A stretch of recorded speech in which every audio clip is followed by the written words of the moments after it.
Ketua Panwaslu Denpasar Putu Arnata mengatakan, terkait laporan calon wakil wali kota Made Arjaya yang mengindikasikan adanya giringan PNS agar memilih salah satu kandidat pada Pilkada 9 Desember mendatang, Arnata mengatakan Panwaslu memutuskan bahwa laporan tersebut tidak termasuk pelanggaran, karena semua calon wali kota dan wakil wali kota belum ditetapkan sebagai calon tetap oleh KPU.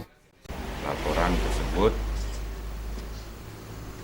itu statusnya TMS, artinya tidak memenuhi syarat laporan.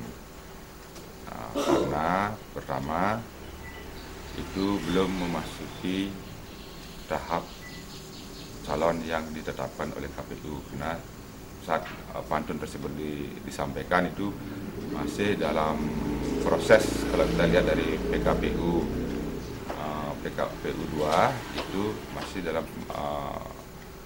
pelengkapan berkas-berkas calon, artinya belum ada calon. Sampai saat ini pun juga belum ada calon untuk bisa dikatakan maju atau ditetapkan sebagai calon dalam pilkada serentak ini, khususnya di Kota Denpasar.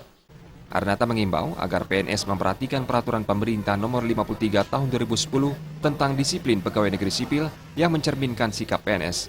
Ditambahkannya, sampai saat ini belum ada laporan lain terkait pelanggaran pemasangan alat peraga ataupun pelanggaran administrasi yang masuk ke kantor Panwaslu Denpasar. Agus Sudiatmika dan Ali Setiawan, Bali TV.